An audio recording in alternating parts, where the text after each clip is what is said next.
पहले राजस्थान में हजारों की संख्या में फर्जी आधार मिला, अब उत्तर प्रदेश के रायबरेली और बरेली में हजारों की संख्या में फर्जी आधार मिला है। यह फर्जी डॉक्यूमेंट बनाने वाला खेल पूरे देश में हो रहा है, चाहे वो बीजेपी का शासन हो, चाहे वो टीएमसी का शासन हो, चाहे वो इंडी गठबंधन का शासन हो, चाहे एनडीए गठबंधन का शासन हो। बिहार में भी फर्जी डॉक्यूमेंट बन रहा है, झारखंड में भी फर्जी डॉक्यूमेंट बन रहा है, यूपी, बिहार, बंगाल, आपके हरियाणा में भी फर्जी डॉक्यूमेंट बन रहा है, गुजरात में भी फर्जी डॉक्यूमेंट बन रहा है, केरल में भी बन रहा है, गोवा में भी बन रहा है, महाराष्ट्र में भी बन रहा है। और क्यों बन रहा है? क्योंकि फर्जी डॉक्यूमेंट बनाना हमारे देश में गंभीर अपराध नहीं है।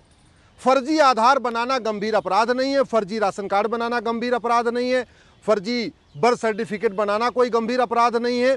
तो नतीजा ये हो रहा है कि बाहर के जो घुसपैठिए भारत में आ चुके हैं, जो लगभग 5.5 करोड़ हो चुके हैं, ये पहले 2,000 रुपये देते हैं जाके कॉमन सर्विस सेंटर पे, वहाँ से आधार बनवा लेते हैं।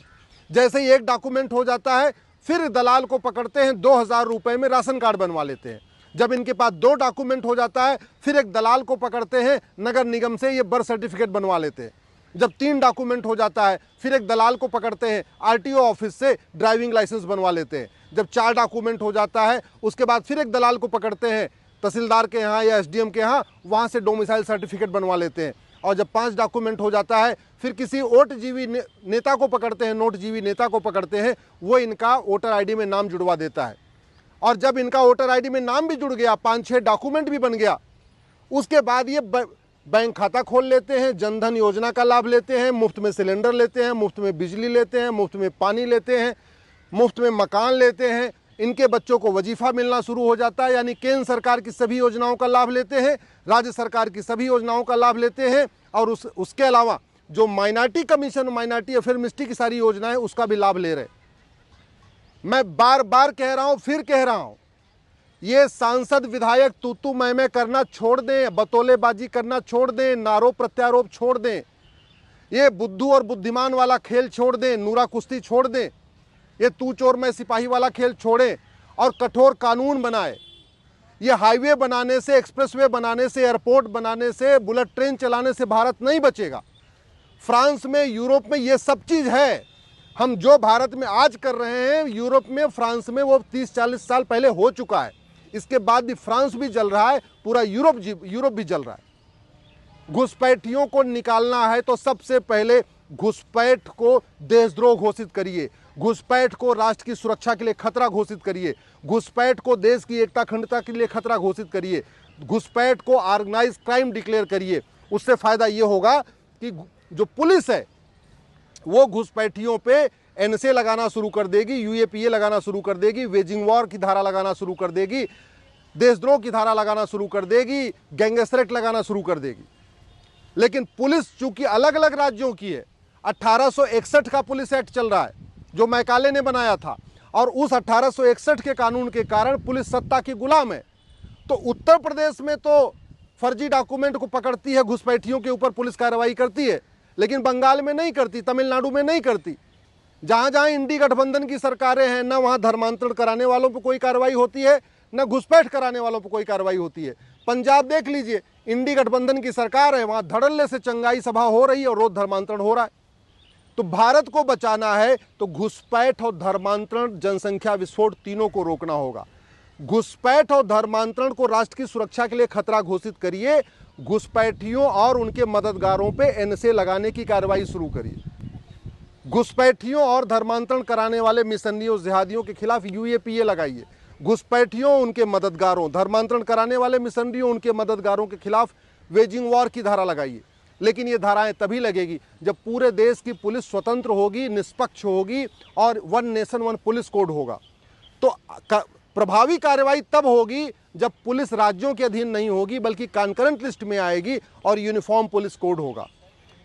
घुसपैठिए तब भारत छोड़ के भागेंगे जब उनको साल भर के अंदर सजा मिलना शुरू हो जाएगी, और वो तभी होगा जब 1 नेशन 1 जुडिशियल कोड होगा, यूनिफॉर्म जुडिशियल कोड होगा। यानी पुलिस चार्टर होना चाहिए कि पुलिस को हर हालत में 3 महीने के अंदर जांच पूरी करके चार्जशीट फाइल करना है, और एक जुडिशियल चार्टर होना चाहिए कि जज को हर हालत में साल भर के अंदर मुकदमे का फैसला देना है। घुसपैठ और धर्मांतरण तब रुकेगा जब घुसपैठियों और उनके मददगारों का narco polygraph brain mapping test होगा। धर्मांतरण तब रुकेगा जब धर्मांतरण कराने वाले मिशनरियों, जिहादियों और उनके मददगारों का narco polygraph brain mapping test होगा। सच्चाई पूरी तब पता चलेगी। घुसपैठ और धर्मांतरण तब रुकेगा जब घुसपैठियों, उनके मददगारों, धर्मांतरण कराने वाले मिशनरियों, उनके मददगारों की 100% संपत्ति जब्त होगी। जब घुसपैठियों, धर्मांतरण कराने वाले मिशनरियों, जिहादियों और उनके मददगारों की सिटीजनशिप खत्म होगी, उनको आजीवन कारावास, फांसी होगा, तब ये घुसपैठ और धर्मांतरण रुकेगा। नहीं तो जैसे 1947 में नरसंहार हुआ था ना, सबको पता है, वैसे ही 2047 में नरसंहार होगा। और आज के ये तू मैं करने वाले नेता, आज के बतौलेबाजी करने वाले नेता 25 साल के बाद आपका घर बचाने नहीं आएंगे।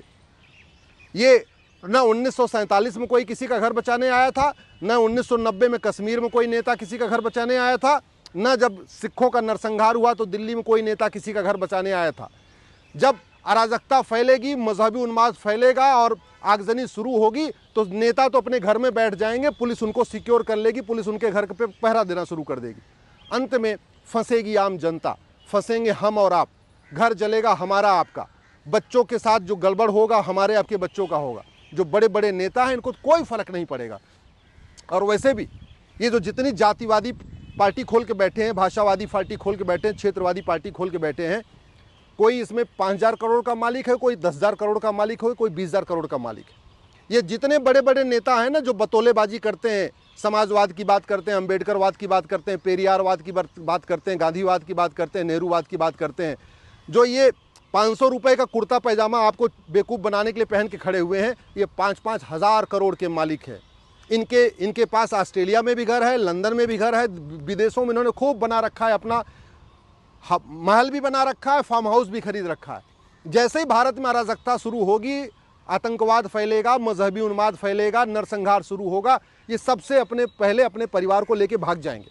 और ज़्यादातर तो अपने परिवार को पहले ही छोड़ चुके हैं बाहर। ज़्यादातर ये बड़े नेता हैं ना, जो आज की डेट में खूब गांधीवाद, अम्बेडकरवाद, पेरियारवाद की बात करते हैं, नेहरूवाद और समाजवाद की बात करते हैं, इनके बच्चे तो बाकायदा बाहर पढ़ रहे हैं।